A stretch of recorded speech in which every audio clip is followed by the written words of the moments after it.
Hello all, I'm Vinay Gangula. మొత్తానికైతే ఆంధ్రప్రదేశ్లో నా గ్రాడ్యుయేషన్ అయిపోయిన తర్వాత ఫస్ట్ టైం ఒక యూనివర్సిటీ నుంచి ఒక రెగ్యులర్ నోటిఫికేషన్, అది కూడా ఒక ఎగ్జామ్ పెట్టి తీస్తున్నారు. ఇందులో చాలా డిఫరెంట్గా ఉన్నాయి ఆ నోటిఫికేషన్ మొత్తము. దీని గురించి నేను కంప్లీట్ డీటెయిల్స్ చెప్తాను. దానికంటే ముందు ఒక మాట చెప్తా వినండి. అందరం చేస్తుంది ఏంటంటే ఇట్లా నోటిఫికేషన్ రాగానే పరిగెత్తుకుంటూ ఇప్పుడు సబ్స్క్రిప్షన్లు ఎగ్జామ్స్ రాయటము ఇలాంటివి చేస్తున్నారనమాట. ఇది ఇట్లాగా చేయాల్సింది మీరు. నెక్స్ట్ ఇంకా వస్తాయి నోటిఫికేషన్లు. మీరు ఇప్పటి నుంచి ప్రిపరేషన్ స్టార్ట్ చేయాలి. ఇప్పుడు ఎవరు బెనిఫిట్ తెలుసా? ఈ ఎగ్జామ్ వచ్చింది దగ్గరలో 1.5 మంత్లో ఎగ్జామ్ ఉంటుంది. వన్ మంత్ తర్వాత ఎగ్జామ్ ఉంటుంది. ఎవరైతే ఆల్రెడీ ప్రిపేర్ అవుతున్నారో వాళ్ళే బెనిఫిట్ ఉంటారు. మీరు కూడా గుర్తుపెట్టుకోవాల్సింది ఏంటంటే ఎవరైనా కానీ ప్రిపరేషన్ స్టార్ట్ చేస్తే అది ఎక్కడికి వేస్ట్ అవ్వదు. ఏదో ఒక నోటిఫికేషన్ మీకు క్లియర్ అవుతుంది. మీరు ప్రిపరేషన్ కంటిన్యూ చేయండి. ఫస్ట్ ఇలాంటి నోటిఫికేషన్లు వస్తూనే ఉంటాయి. నోటిఫికేషన్లోకి ఎంటర్ అయితే మనము ఒకసారి కంప్లీట్ డీటెయిల్స్ చూద్దాం. ఒకసారి శ్రీ వెంకటేశ్వర యూనివర్సిటీ నుంచి వచ్చింది. స్విమ్స్ అంటాం మనము, తిరుపతిలో ఉంటుంది. ఇది మొత్తము టీటీడీ అండర్లో ఉంటుంది, తిరుమల తిరుపతి దేవస్థానం కింద. ఈ నోటిఫికేషన్ కంప్లీట్గా యూనివర్సిటీ కిందే ఉంటుంది. ఇది ఆంధ్రప్రదేశ్ గవర్నమెంట్ నుంచి రాదు. ఇది ఆంధ్రప్రదేశ్ గవర్నమెంట్ కాదు కాబట్టి వీళ్ళకంటే సపరేట్ రూల్స్ ఉంటాయి.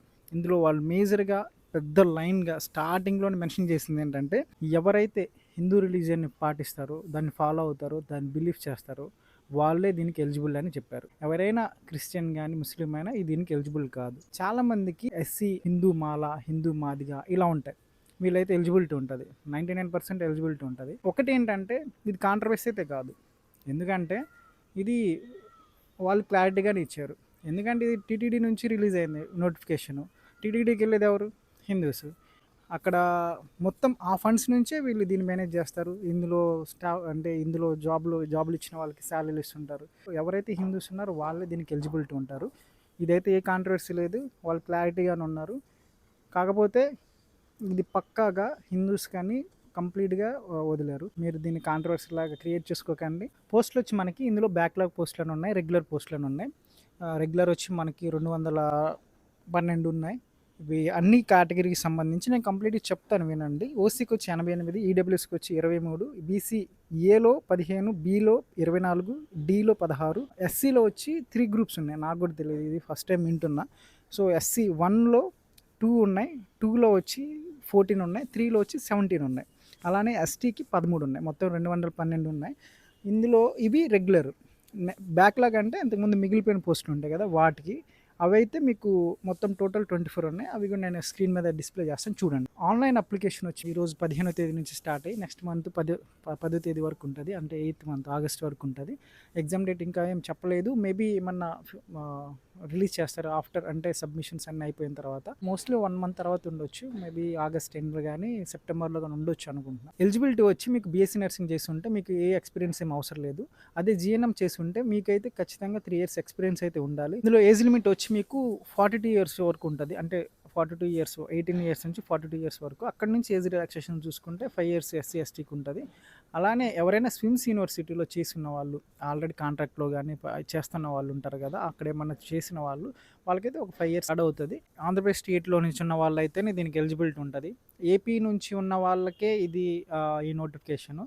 ఎందుకు అంటే ఇది స్టేట్ గవర్నమెంట్ నుంచి రాలేదు కాబట్టి, ఇది యూనివర్సిటీ నుంచి వచ్చింది, ఇది టీటీడీ నుంచి వచ్చింది కాబట్టి. సో ఇది ఓన్లీ ఆంధ్రప్రదేశ్ స్టేట్లో ఉన్న వాళ్ళకే ఇది ఎలిజిబిలిటీ ఉంది. ఇంకొకటి, మీరు ఇన్ కేస్ ఎక్కడైనా 4 to 10th అయితే మీరు సబ్మిట్ చేయాల్సి వస్తుంది. 4th క్లాస్ నుంచి 10th వరకు మీరు ఎక్కడ చదివారో అదైతే సబ్మిట్ చేయాల్సి వస్తుంది. ఇన్ కేస్ మీరు కానీ వేరే స్టేట్లో ఎక్కడైనా చదివి ఉంటే, మీరు ఇక్కడ వాళ్ళు అయ్యి ఉండి, ఆంధ్రప్రదేశ్ వాళ్ళు అయ్యి ఉండి మీరు వేరే స్టేట్లో చదివి ఉంటే 4 to 10th, దాన్ని మీరు మీ దగ్గరలో ఉన్న తహసీల్దార్ ఉన్నారు కదా, ఎంఆర్ఓ ఉంటారు కదా, వాళ్ళ దగ్గరికి వెళ్ళి రెసిడెన్స్ని ఒక కన్ఫర్మేషన్ తీసుకొని అదొక సర్టిఫికేట్ చూపిస్తే వాళ్ళు దాన్ని తీసుకొని ఒక ఎలిజిబుల్ కింద పరిగణిస్తారు. ఎక్స్పీరియన్స్ సర్టిఫికేట్ గురించి వస్తే, ఎక్స్పీరియన్స్ సర్టిఫికేట్లో కొన్ని డీటెయిల్గా యాడ్ చేస్తున్నారు. ఏమేమి కావాలి ఎక్స్పీరియన్స్ సర్టిఫికేట్ ఉండాల్సినవి అని అడిగారు. సో క్యాండిడేట్ ఎవరైతే అప్లై చేస్తున్నారో వాళ్ళైతే ఎక్స్పీరియన్స్ పెట్టే ముందర గుర్తుపెట్టుకోండి, ఇందులో మీకు హెడ్ ఆఫ్ ది ఇన్స్టిట్యూషన్, అంటే మీరు ఎక్కడైతే ఏ హాస్పిటల్ అయితే పనిచేస్తున్నారో ఆ హాస్పిటల్లో మీరు తీసుకునే ముందర డేటు, ఇయర్, మంత్ ఇవన్నీ క్లారిటీగా మెన్షన్ చేసి ఉండాలి. అండ్ ఆల్సో మీరు బేసిక్ పే లేదా కన్సల్టేషన్ పే అంటారు కదా, సో మీరు ఎంతైతే మీ శాలరీ తీసుకుంటున్నారో అది కూడా ఖచ్చితంగా మెన్షన్ చేయాల్సి వస్తుంది. ఎందుకంటే మీ ఈపీఎఫ్ అదే పీఎఫ్ కానీ ఈఎస్ఐ ఉంటుంది, ఈఎస్ఐ ఉంటుంది కదా, అలాంటివి చెక్ చేస్తారు. వీటి కోసమే వీళ్ళు ఇవన్నీ క్లియర్గా చెప్తుంది. ఈపీఎఫ్ అనేది ఖచ్చితంగా లాస్ట్ 2 years నుంచి ఉన్న ఈపీఎఫ్ని ఖచ్చితంగా సబ్మిట్ చేయాల్సి వస్తుందని క్లియర్గా మెన్షన్ చేశారు. ఇన్ కేస్ మీరు సబ్మిట్ చేసే ముందర ఏదైనా రాంగ్ పెట్టినా తర్వాత అది ఎడిట్ చేయడానికి అయితే ఉండదు. మెయిల్స్కి మేము రెస్పాండ్ అవ్వమని క్లియర్గా చెప్పారు. మీరు ఏదైతే సబ్మిట్ చేస్తున్నారో అది క్లియర్గా ఉండాలి. ఎక్స్పీరియన్స్ సర్టిఫికేట్లో అది మాత్రం క్లియర్గా మెన్షన్ చేశారు. ఇచ్చే ఎక్స్పీరియన్స్ సర్టిఫికేట్లో మీ డేట్ అండ్ మెన్షన్ చేయాలి, మీ హాస్పిటల్ నేమ్ మెన్షన్ చేయాలి, నెంబర్ ఉంటుంది ఆ నెంబర్ మెన్షన్ చేయాలి. అలానే మీరు ఎక్కడ వర్క్ చేశారు, ఏ ఏరియాలో వర్క్ చేశారు, ఏ పొజిషన్లో వర్క్ చేశారు, ఎంత శాలరీ తీసుకున్నారు, మీ ఈపీఎఫ్ అంటే ఈపీఎఫ్ ఉంటుంది కదా 2 years నుంచి ఖచ్చితంగా కట్ అవుతుంది కదా. సో అలాంటివి ఏమైనా ఉంటే 2 years నుంచి ఖచ్చితంగా మీరు సబ్మిట్ చేయాల్సి వస్తుంది. ఏమైనా ఉంటాయి కదా ఖచ్చితంగా ఈపీఎఫ్ సబ్మిట్ చేయాల్సిందే, వాళ్ళు క్లియర్గా మెన్షన్ చేశారు. ఈ సర్టిఫికేట్లు అయితే మీరు ఏమన్నా ఫేక్ చేసినా కానీ వాళ్ళకి ఈజీగా అర్థమైపోతుంది. ప్యాటర్న్ ఆఫ్ ఎగ్జామ్కి వచ్చేసరికి 75 మార్క్స్కి ఎగ్జామ్ ఉంటుంది. అంటే ఆ 75 మార్క్స్లో ఎన్ని నర్సింగ్ పెడతారో ఎన్ని నాన్ నర్సింగ్ పెడతారో తెలియదు, కానీ వాళ్ళైతే పార్ట్ ఏ పార్ట్ బి అని పెట్టారు. ఈ 75లోనే మీకు పార్ట్ ఏ పార్ట్ బి అని ఉంటుంది. ఎన్ని పెడతారు అనేది ఐడియా ఏం లేదు, వాళ్ళు జస్ట్ మెన్షన్ చేయలేదు. కాకపోతే పార్ట్ ఏ పార్ట్ బి అని పెడతా అన్నారు. 75 మార్క్స్లోనే మోస్ట్లీ ఒక 60 మార్క్స్కి అది, ఒక 15 మార్క్స్కి ఇది ఉండొచ్చు. మిగిలిన 15 మార్కులు మీకు ఎక్స్పీరియన్స్ ఉంటుంది కదా, ఆ ఎక్స్పీరియన్స్ నుంచి యాడ్ అవుతుంది. అలానే ఒక 10 మార్క్స్ వచ్చి ఇంటర్వ్యూ ఉంటుంది. అంటే మీకు జస్ట్ నార్మల్గా కొన్ని క్వశ్చన్స్ అడుగుతారు, లేదంటే ఏదైనా స్కిల్ టెస్ట్ ఏమన్నా పెడతారు, అది వాళ్ళ ఇష్టము. ఈ మొత్తం 100 మార్క్స్కి ఉంటుంది. 75 marks exam, 15 marks experience, 10 marks interview. ఈ 15 మార్క్స్ ఎక్స్పీరియన్స్ ఎలా తీస్తారంటే మీరు ప్రైవేట్ హాస్పిటల్లో చేసినా కానీ మీకు ఎలిజిబిలిటీ ఉంటుంది. రిటర్న్ టెస్ట్ వచ్చి మీకు 75 మార్క్స్కి ఎగ్జామ్ ఉంటుంది అని చెప్పాను కదా, అది కూడా మీకు 90 minutes ఉంటుంది.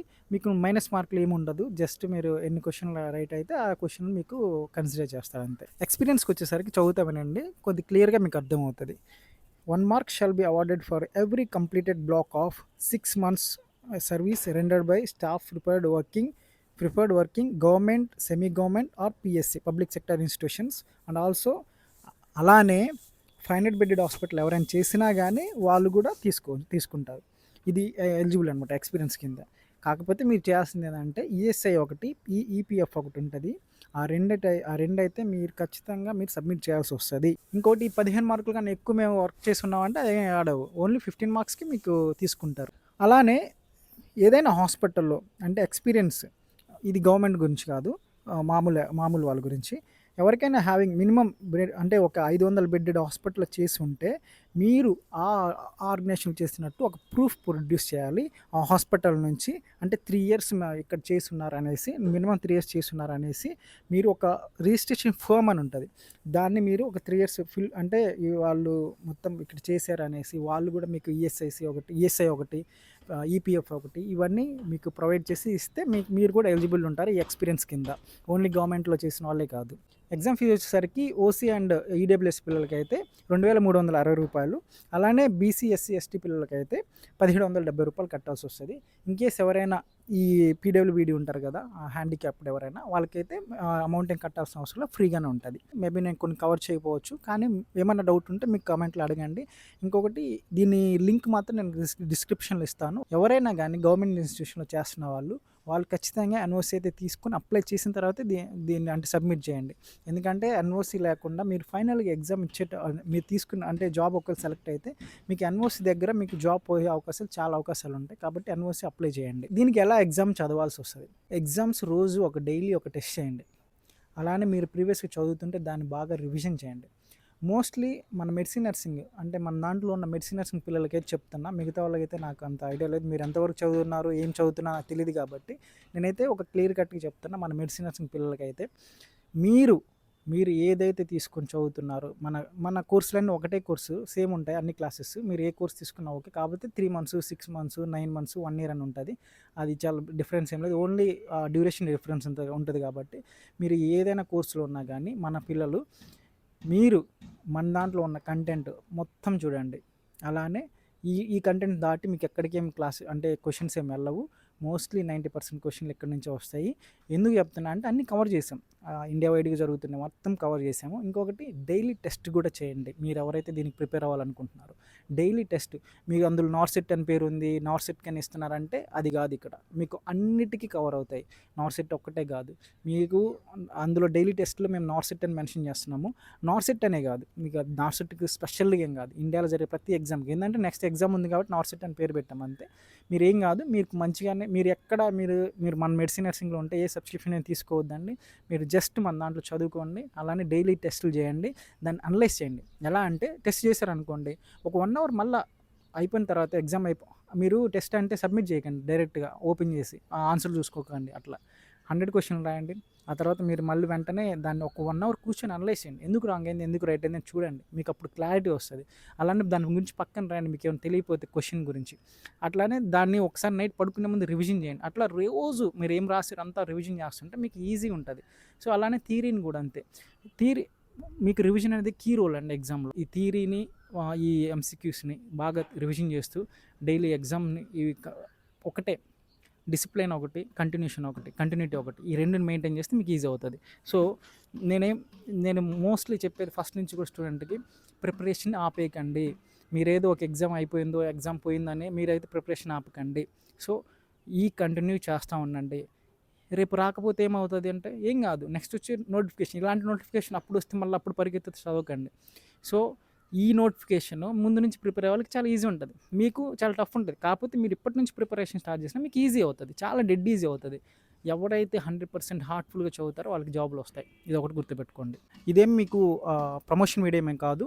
ఎవరైనా కానీ మెడిసిన్ నర్సింగ్ తీసుకోవాలనుకుంటే మన అప్లికేషన్ ఉంటుంది, మెడిసిన్ నర్సింగ్ అని. అదొకసారి డౌన్లోడ్ చేసుకొని క్లాసెస్ ఏదైనా తీసుకొని పర్లేదు, అన్ని క్లాసెస్ ఒకటే ఉంటాయి. కాకపోతే డ్యూరేషన్ ఒకటే చేంజ్ ఉంటుంది. కాకపోతే తీసుకునే ముందర ఒకసారి ఆలోచించండి. ఏమనంటే నేను కన్సిస్టెంట్గా చదువుతాను, రోజు ఒక ఎగ్జామ్ రాస్తాను అంటేనే తీసుకోండి, లేదంటే తీసుకోకండి. ఎందుకంటే డబ్బులు వేస్ట్ మీకు. ఎందుకంటే తీసుకొని సైలెంట్గా ఉంటారు మీ లేజినెస్ వల్ల. సో ఎవరైనా తీసుకునే ముందర ఈ క్వశ్చన్స్ మీరు అనలైజ్ చేసుకొని మీరు క్వశ్చన్ చేసుకొని నిజంగా నేను తీసుకొని చదువుతాను అనుకున్నప్పుడు తీసుకొని చదవండి. ఇంకేమైనా మీకు డౌట్స్ ఉన్నా మనకి కమెంట్ చేయండి, మీకు నేను క్లియర్గా చెప్తాను. Okay, signing off Vinay Gangula. నువ్వు చాలా తెలివైన పిల్లవాడివే, 199 మార్కులు తెచ్చుకోగలవేమో కానీ సందర్భాన్ని అర్థం చేసుకోలేని పిరికి మనస్తత్వం ఉన్నవాడివి.